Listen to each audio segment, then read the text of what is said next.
Falando assim, China, né? Porque a China, o que muitos economistas, enfim, falam, pessoas influentes, é que a China tem dados muito escondidos, que não ficam muito claros ali pela questão até de como a China vem progredindo, enfim, PIB, todas essas questões.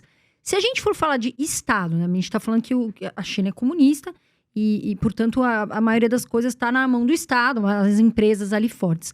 Mas falando sobre a questão, vamos falar assim, dos que vivem ali da classe baixa. Você não acha que a China deveria, por ser um país que tem essa mão do Estado, melhorar a condição de vida dessas pessoas, já que elas trabalham com tanto pouco dinheiro? Por que a China não protege essa classe mais humilde que tem lá e, ao invés disso, deixa eles trabalharem a mais com um salário, medíocre para os outros países? Isso não seria um pouco capitalismo? E não seria um pouco falta do Estado chinês de controlar também os benefícios da classe menor? Cara, eu acho que assim, eu tenho estudado bastante a China e eu acho que tem muito preconceito, né? E eu até como oriental posso... É até engraçado eu falar disso, né? Quando eu faço a crítica, eu falo assim, nós do Ocidente temos preconceito, apesar de ser descendente de oriental, né?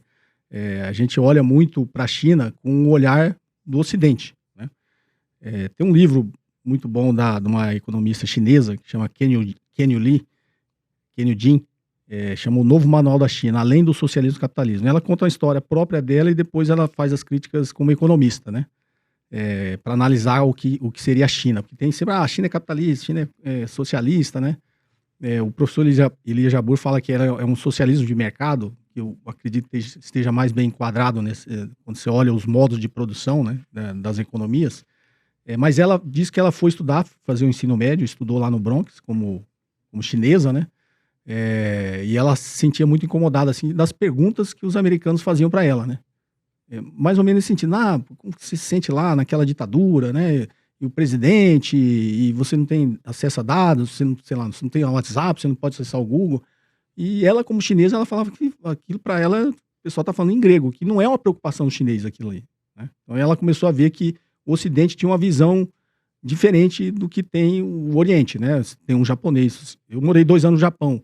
Você vai lá, os valores deles, assim, a gente acha algumas coisas absurdas, para eles são extremamente normais. Igual, só fazendo um adendo aqui, tá, galera? Se eu estiver fugindo muito, assim, viajando muito no assunto, vocês me chamam a atenção.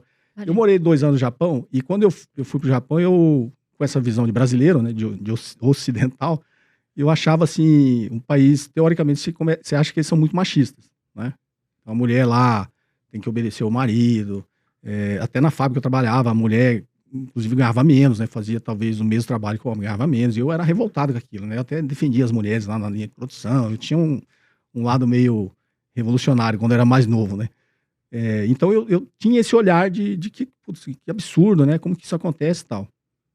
Aí de um tempo pra cá eu comecei a estudar mais as culturas e tal. E eu tenho um irmão que mora lá, ele foi até antes de mim pro Japão.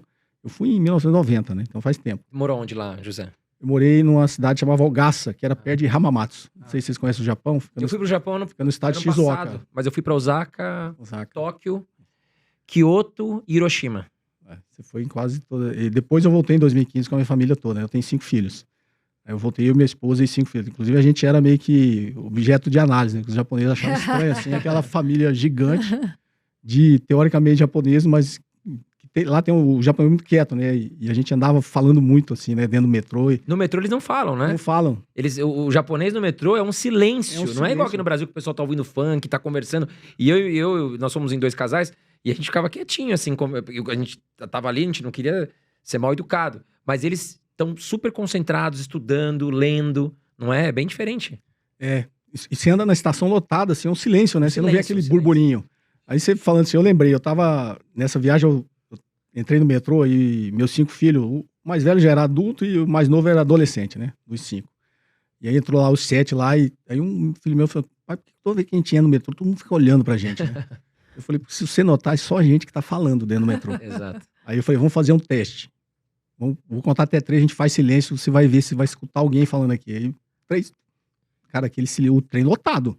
Aquele silêncio, assim, o japonês, o que não tá fazendo nada, tá só, eles gostam muito de ler. Sim.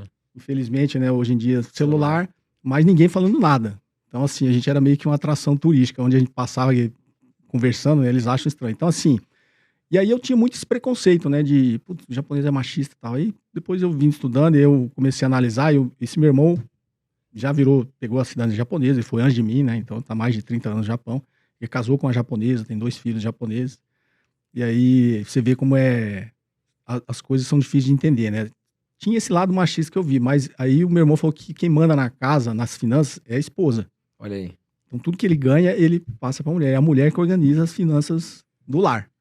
Então ele falou assim, se eu quiser ir ali tomar um lanche, eu tenho que pedir dinheiro pra ela. Olha, cara. É cultura Não sabia diferente, é uma disso, cultura é. diferente. Porque tem planejamento, né? Eles têm um planejamento financeiro lá, ó. Tem que gastar, sei lá, com lazer você vai gastar X ienes, né? Então quando você vai sair daqui lá, eles tem E que aqui, pedir. aqui é diferente, né? Pedir, né? Aí você fala, putz, mas aquela visão que eu tinha de machismo, se a mulher manda nas finanças, na verdade quem manda é a mulher, Sim, não é o homem, né? exatamente. Então você fica... Então assim, quando você olha, você vive a cultura, você vê que é completamente diferente. E essa economia chinesa, depois ela se formou, graduou em Harvard, fez pós-graduação em Harvard, e ela é professora da London School of Economics, em Londres.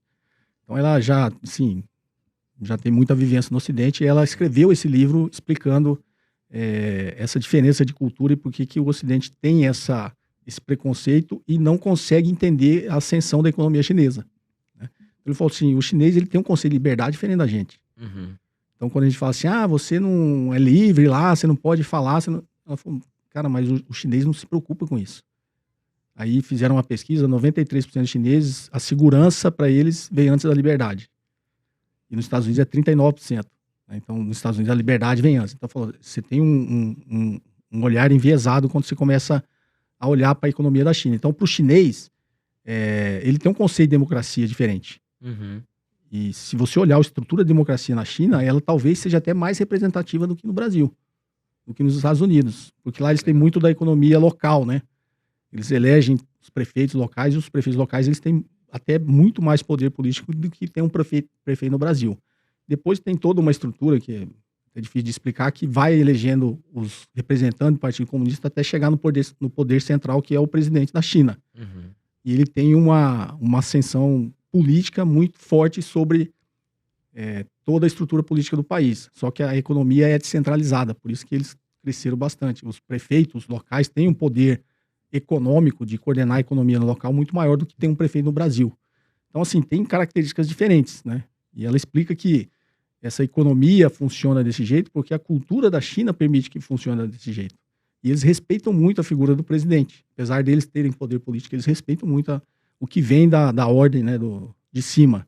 E aí ela comenta que ela achava muito estranho. Por isso até ela escreveu esse livro, porque até agora as pessoas ainda têm muito esse questionamento quando ela vai dar palestra, as pessoas perguntam, né? E aí ela falou que a diferença lá, como ela está nos Estados Unidos, né, é que nos Estados Unidos mudam-se os partidos, mas não muda o governo. Uhum.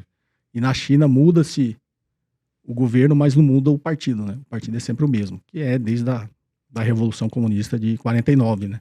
Então, ela falou que esse olhar que a gente tem do que é importante para o chinês, na realidade a gente está com um olhar nosso, né? O que é importante. Então, ela falou, ela lembrando quando ela era adolescente, que as pessoas questionavam coisas que para ela não era importante.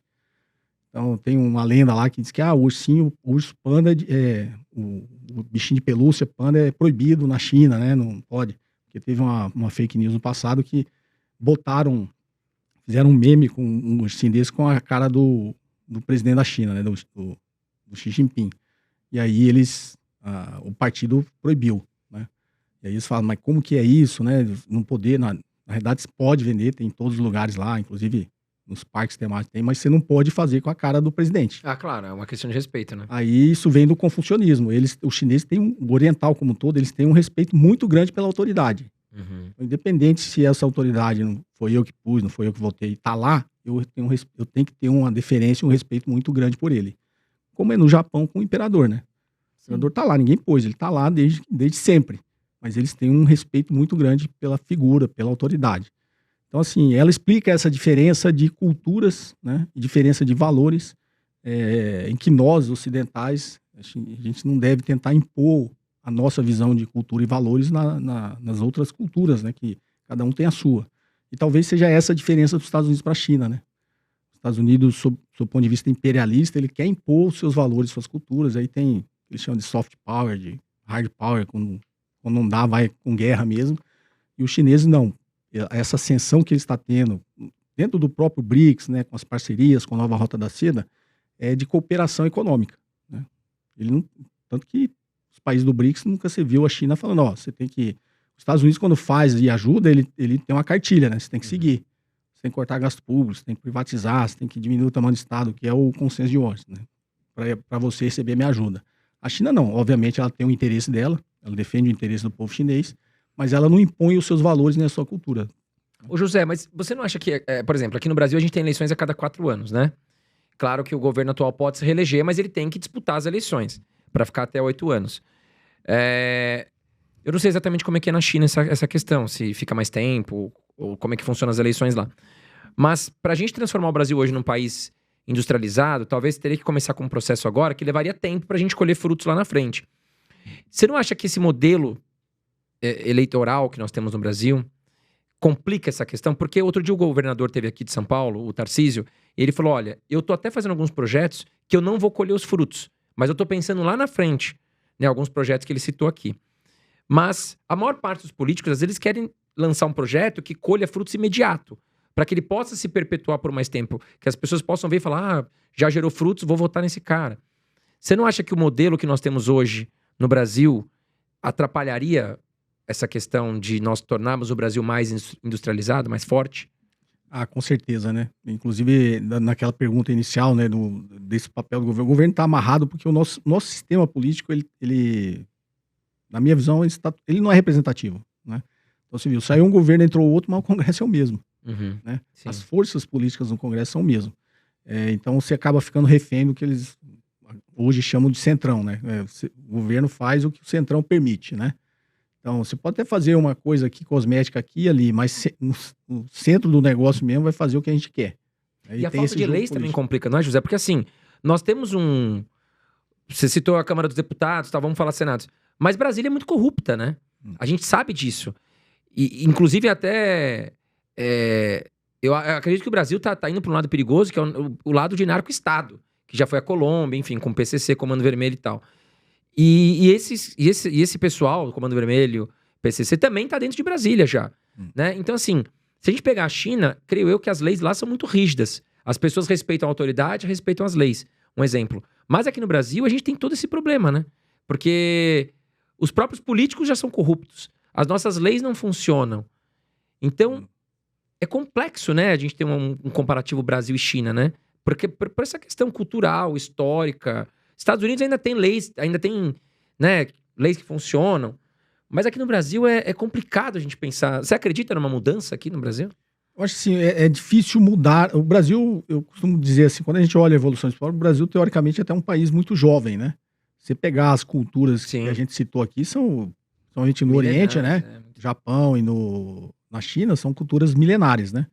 Eu costumo brincar, os caras falam, o Brasil é muito corrupto, aí compara com outros países. Cara, mas os outros países também, em algum dia, em um momento da história, eles eram muito corruptos também. Se olhar para a Noruega, para a Dinamarca, eles eram um país extremamente corruptos lá no início da história deles. A sociedade como um todo evoluiu e conseguiu, né, com o tempo, ir construindo amarras para que o sistema melhorasse e você conseguisse controlar. Porque a corrupção, ela existe em qualquer país, tá? Existe no Japão, existe na Noruega. Sim, claro. Obviamente, numa proporção infinitamente inferior do que existe em países ainda em desenvolvimento, como é o nosso caso. Então, acho que cabe à sociedade, a gente tem que evoluir. Nós ainda somos um país muito jovem. Nosso sistema político, assim... A economia está ligada à política, tá? O poder econômico pressupõe poder político. Né? Então, o nosso Congresso não representa a sociedade brasileira. As forças políticas no Congresso representam o poder econômico. Então, o que é esse negócio das emendas, do orçamento secreto? É poder econômico, é os caras querendo ter dinheiro para se perpetuar no poder, né? Então, as forças econômicas que colocam dentro do Congresso as forças políticas. Então, quem está representado lá é a classe dominante, sempre. E vai continuar assim se a gente não mudar o nosso sistema político. Então, o nosso sistema político, ele está viciado, como você falou. A gente está falando aqui de projeto de nação e a dúvida de todo mundo é essa, né? Não adianta eu fazer um projeto de 50 anos, daqui 4 vai vir um cara e acabar com ele, vai mudar. Derruba tudo que o cara construiu. Derruba tudo que o cara construiu. A gente tem que ter um projeto de nação e tem que ter a sociedade como um todo direcionada para isso, né?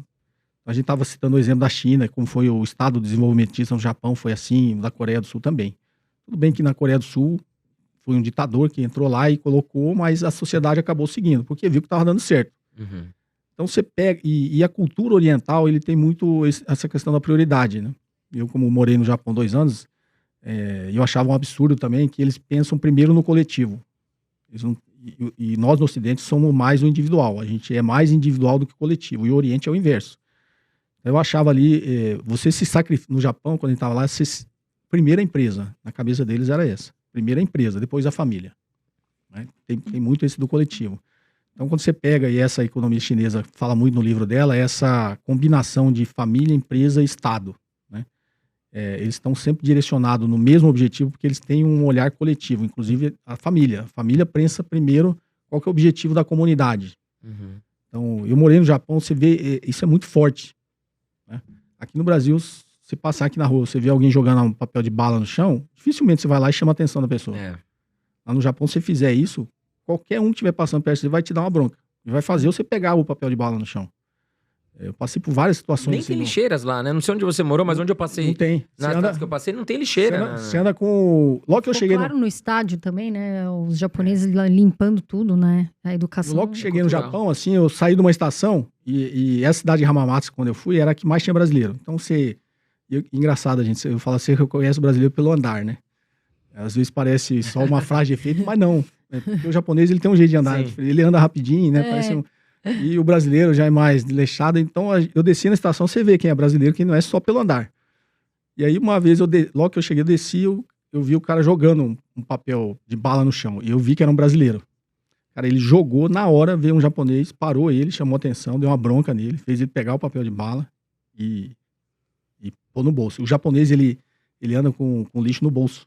Sim. Meu irmão japonês, ele fuma, eles andam com um cinzeiro portátil. Olha isso. Parece um isqueiro, assim, sabe aquele Zippo? Sim. Mas é um cinzeiro, né? Eles andam, inclusive, andam no pescoço. Meu irmão, é engraçado você ver um japonês típico mesmo. Ele tem tipo um colarzinho, ele anda aqui no pescoço. Né? Então ele vai fumar, tá fumando na rua, ele não pode jogar nem a cinza no chão. Ele abre o negocinho e bate dentro. E nem pode fumar na rua, eu acho, né? Porque pelo menos onde eu andei ali, você tinha fumódromos na rua. Tem vários locais que você não pode. Que você tinha que fumar ali num fumódromo. Igual esses que tem nas baladas aí, no Japão, na rua. Diferente da Europa, por exemplo, que você tá sentado no restaurante e o cara tá fumando na tua cara. É horrível. Eu acho que, até mesmo pra atravessar a rua, nós aqui brasileiros, a gente já é ansioso, né?